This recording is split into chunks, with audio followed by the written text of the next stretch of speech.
ಪ್ರಿಯ ವೀಕ್ಷಕರೇ, 2025-26ನೇ ಶೈಕ್ಷಣಿಕ ಸಾಲಿಗೆ ಸರ್ಕಾರಿ ಪ್ರಥಮ ದರ್ಜೆ ಕಾಲೇಜುಗಳಲ್ಲಿರುವಂತಹ ಅತಿಥಿ ಉಪನ್ಯಾಸಕರ ಆಯ್ಕೆಗೆ ಕಾಲೇಜು ಶಿಕ್ಷಣ ಇಲಾಖೆ ಇವಾಗ ಸುತ್ತೋಲೆಯನ್ನು ಹೊರಡಿಸಿದೆ.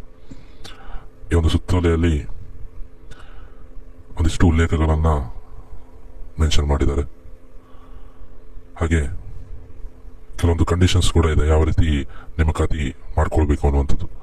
ಸೊ ಮೊದಲನೇದಾಗಿ 2024-25ನೇ ಸಾಲಿನಲ್ಲಿ ಕರ್ತವ್ಯ ನಿರ್ವಹಿಸಿ ದಿನಾಂಕ 2/8/25ರಂದು ಕರ್ತವ್ಯದಿಂದ ಬಿಡುಗಡೆ ಹೊಂದಿದ ಅತಿಥಿ ಉಪನ್ಯಾಸಕರನ್ನ 2025-26ನೇ ಸಾಲಿಗೆ ಅರ್ಜಿ ಸಲ್ಲಿಸಿರುತ್ತಾರೆ. ಆ ಅರ್ಜಿ ಸಲ್ಲಿಸಿರುವಂತಹ ಸೇವಾವಧಿ ಮತ್ತಿತರ ವಿವರಗಳ ಆಧಾರದ ಮೇಲೆ ಮೆರಿಟ್ ಪಟ್ಟಿಯನ್ನ ಇಲಾಖೆಯಲ್ಲಿ ಪ್ರಕಟಿಸಿರುತ್ತಾರೆ. ಈ ಒಂದು ಪಟ್ಟಿಯ ಉಪಯೋಗ ಏನು, ಅಪ್ಡೇಟೆಡ್ ಪಟ್ಟಿಯ ಉಪಯೋಗ ಏನಂತ ಹೇಳಿದ್ರೆ, ಒಂದು ಸ್ಯಾಲರಿ ಅನ್ನುವಂಥದ್ದು ರಿವೈಸ್ಡ್ ಆಗುತ್ತೆ. ಯಾರಾದರೂ ನೆಟ್ಟು ಸ್ಲೆಟ್ಟು PhD ಏನಾದರೂ ಆಗಿದ್ರೆ ಅವರ ಸ್ಯಾಲರಿ ಅನ್ನುವಂಥದ್ದು ರಿವೈಸ್ಡ್ ಆಗುತ್ತೆ. ಇನ್ನೊಂದು ಏನಂತ ಹೇಳಿದ್ರೆ, ಅವರ ಕಾಲೇಜಿನಲ್ಲಿರುವಂತಹ ಅವರ ಜ್ಯೇಷ್ಠತಾ ಪಟ್ಟಿಯಲ್ಲಿ ಕೂಡ ಬದಲಾವಣೆ ಆಗ್ತದೆ. ಈಗ ಏನಾದರೂ ನೆಟ್ಟು ಕೇಸೆಟ್ ಪಾಸ್ ಆದರು ಅಂತ ಹೇಳಿದ್ರೆ ಅವರು ಅವರ ಮೆರಿಟಲ್ಲಿ ಮೇಲೆ ಬರ್ತಾರೆ. ಹಾಗೆ ಕಾರ್ಯಭಾರ ಕೊರತೆ ಇದ್ದಾಗ ಕೂಡ ಯಾರನ್ನ ಕೆಲಸದಿಂದ ತೆಗಿಬೇಕು ಅನ್ನೋದಕ್ಕೆ ಈ ಒಂದು ಹೊಸ ಮೆರಿಟ್ ಪಟ್ಟಿ ಏನಿದೆ ಅದು ಉಪಯೋಗಕ್ಕೆ ಬರುತ್ತೆ. ಮುಖ್ಯವಾಗಿರುವಂಥದ್ದು ಇದೊಂದೇ, ಸ್ಯಾಲರಿ ಮತ್ತೆ ಯಾರನ್ನ ಕಾರ್ಯಭಾರದ ಕೊರತೆ ಇದ್ದಾಗ ಯಾರನ್ನ ಕೆಲಸದಿಂದ ವಜಾ ಮಾಡಬೇಕು ಅನ್ನೋದಕ್ಕೆ ಸಂಬಂಧಪಟ್ಟಾಗೆ. ಹಾಗೆ ಈ ಒಂದು ನೇಮಕಾತಿ ಅನ್ನುವಂಥದ್ದು ಹಾಲಿ ಸೆಮಿಸ್ಟರ್ ಪೂರ್ಣಗೊಳ್ಳುವವರೆಗೆ ಮಾತ್ರ ಅಂತ ಹೇಳಿದಾಗ ನಡೀತಿರುವಂತಹ 1st, 3rd and 5th ಸೆಮಿಸ್ಟರ್ಗೆ ಮಾತ್ರ ಈ ಒಂದು ನೇಮಕಾತಿ ಮಾಡಿಕೊಳ್ಳುವಂಥದ್ದು. ತುಂಬಾ ಟೈಮ್ ಇಲ್ಲ. ಕೆಲವೊಂದು ಯೂನಿವರ್ಸಿಟಿಯಲ್ಲಿ ಕೇವಲ ಇನ್ನೊಂದು ತಿಂಗಳಲ್ಲಿ ಈ ಒಂದು ಸೆಮಿಸ್ಟರ್ ಅನ್ನುವಂಥದ್ದು ಪೂರ್ಣಗೊಳ್ಳಿಕ್ಕಿದೆ. ಕೆಲವೊಂದು ಕಾಲೇಜಲ್ಲಿ ಅಥವಾ ಕೆಲವೊಂದು ಯೂನಿವರ್ಸಿಟಿಗಳಲ್ಲಿ ಇನ್ನೂ 1.5-2 ತಿಂಗಳು ಇರಬಹುದು. ಸೊ ಇದರಿಂದ ಗೆಸ್ಟ್ ಫ್ಯಾಕಲ್ಟಿಗಳಿಗೆ ಏನು ತುಂಬಾ ದೊಡ್ಡ ಮಟ್ಟದ ಉಪಯೋಗ ಆಗಿದೆ ಅಂತ ಹೇಳಲಿಕ್ಕಾಗಲ್ಲ. ಯಾಕಂತ ಹೇಳಿದ್ರೆ ಬರೀ 1-1.5 ತಿಂಗಳಿಗೆ ಅಪಾಯಿಂಟ್ಮೆಂಟ್ ತಗೊಂಡು ಏನು ದೊಡ್ಡ ಸಾಧನೆ ಮಾಡ್ಲಿಕ್ಕಾಗಲ್ಲ.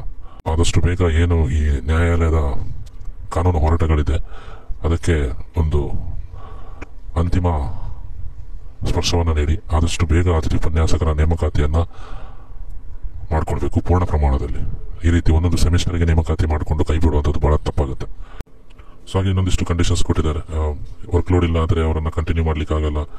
ಹಾಗೆ ರಿಪೋರ್ಟಿಂಗ್ ಅನ್ನುವಂಥದ್ದು 4 ತಾರೀಕಿನ ಒಳಗಡೆ ಆಗಬೇಕು. ಇವತ್ತಿನಿಂದ 4 ತಾರೀಕಿನ ಒಳಗಡೆ.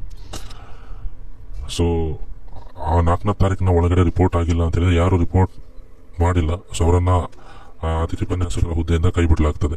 ಹಾಗೆ ಸೊ ಅವರ ದಾಖಲೆಗಳನ್ನು ಕೂಡ ಏನ್ ಮಾಡಬೇಕಾಗತ್ತೆ, ಮತ್ತೆ ಪುನಃ ಪ್ರಾಂಶುಪಾಲರು ಪರಿಶೀಲನೆ ಮಾಡಬೇಕು.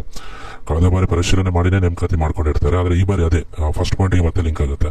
ಯಾರಾದ್ರೂ ನೆಟ್ಟು ಕೇಸೆಟ್ಟು PhD ಮಾಡ್ಕೊಂಡ್ ಬಂದಿದ್ರೆ ಅಂತ ಡಾಕ್ಯುಮೆಂಟ್ ಅನ್ನ ಪ್ರಾಂಶುಪಾಲರು ವೆರಿಫೈ ಮಾಡಿ ತಗೊಳ್ಬೇಕು ಅನ್ನುವಂಥದ್ದು. ತಕೊಂಡು ಮತ್ತೆ ಅದನ್ನ EMIS ಅಲ್ಲಿ ಅಪ್ಲೋಡ್ ಮಾಡಬೇಕು. ಹಾಗೆ ಕೊನೆಯದಾಗಿ ಕಳೆದ ಸಾಲಿನಲ್ಲಿ ಸೇವೆ ಸಲ್ಲಿಸಿರುವಂತಹ ಉಪನ್ಯಾಸಕರನ್ನ ಮುಂದುವರಿಸಿ ಮತ್ತೆ ಕೂಡ ಕಾರ್ಯಭಾರ ಇದ್ದರೆ ಅಂತ ಸಂದರ್ಭದಲ್ಲಿ ನ್ಯಾಯಾಲಯ ಏನು ತೀರ್ಪು ನೀಡಿದೆಯಲ್ಲ ಅಂತ ಹೇಳಿದ್ರೆ UGC ಅರ್ಹತೆ ಹೊಂದಿರುವವರನ್ನ ಮಾತ್ರ ಈ ಒಂದು ಅತಿಥಿ ಉಪನ್ಯಾಸಕರ ಹುದ್ದೆಗೆ ಪರಿಗಣಿಸಬೇಕು ಅನ್ನೋದು ಅದರ ಪ್ರಕಾರ ಸರ್ಕಾರ ನಡೆದುಕೊಳ್ತದೆ. ಅಂತ ಹೇಳಿದ್ರೆ ಉಳಿದಿರುವಂತಹ ಕಾರ್ಯಭಾರಕ್ಕೆ ಕೇವಲ UGC ಅರ್ಹ ಅತಿಥಿ ಉಪನ್ಯಾಸಕರನ್ನ ಮಾತ್ರ ಪರಿಗಣನೆಗೆ ತಗೊಳ್ತಿದೆ. ಇಲ್ಲಿ ಇನ್ನೊಂದು ಸಮಸ್ಯೆ ಇದೆ. ಕಳೆದ ಬಾರಿ ಹೊಸ ನೇಮಕಾತಿ, ಟ್ರಾನ್ಸ್ಫರು, ಅದಾಲತ್ತು ಇದರಿಂದ ತುಂಬಾ ಸೀನಿಯರ್ಸ್ 10-15 ವರ್ಷ ಸೇವೆ ಸಲ್ಲಿಸಿರುವಂತವರು ಕೆಲಸ ಕಳ್ಕೊಂಡಿದ್ರು. UGC ಕ್ವಾಲಿಫೈಡ್ನವ್ರು ಏನೋ ಮತ್ತೆ ಮೇಯಲ್ಲಿ ಕೌನ್ಸಿಲಿಂಗ್ ಆದಾಗ ಜಾಯಿನ್ ಆದ್ರು ಮತ್ತೆ ಹೆಚ್ಚಿನವರು, ಎಲ್ಲರೂ ಅಲ್ಲ ಹೆಚ್ಚಿನವರು. ಆದರೆ ನಾನ್ UGC ಕ್ವಾಲಿಫೈಡು ಸೀನಿಯರ್ಸು ತುಂಬಾ ಜನ ಇವತ್ತಿಗೂ ಹೊರಗಿದ್ದಾರೆ. ಆದರೆ ಅವ್ರಿಗಿಂತ ಜೂನಿಯರ್ಸು ವಿತೌಟ್ ಕ್ವಾಲಿಫಿಕೇಶನ್ ಇಲ್ಲದೆ ಇದ್ರೂ ಕೂಡ ಅವರು ಇವತ್ತಿಗೂ ಕೂಡ ಕಂಟಿನ್ಯೂ ಆಗ್ತಿದ್ದಾರೆ. ಅದು ಅವರ ಪುಣ್ಯ ಅಂತ ಹೇಳೋದು ಅಥವಾ ಈ ಒಂದು ಸೀನಿಯರ್ಸ್ ಉಪನ್ಯಾಸಕರ ಬ್ಯಾಡ್ ಲಕ್ ಅಂತ ಹೇಳೋದು ಏನಂತ ಗೊತ್ತಿಲ್ಲ.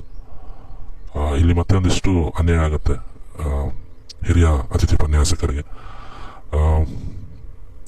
ನೋಡೋಣ, ಇದೊಂದು ಸೆಮಿಸ್ಟರಿಗೆ ಮಾತ್ರ ನೇಮಕಾತಿ ನಡೆಯೋದ್ರಿಂದ ಮುಂದಿನ ಸೆಮಿಸ್ಟರಿಗೆ ಆದರೂ ಎಲ್ಲರಿಗೂ ಕೂಡ ನ್ಯಾಯ ಸಿಗುವಂತಾಗಲಿ ಅಂತ ಆಶಿಸ್ತೇನೆ. ಧನ್ಯವಾದ.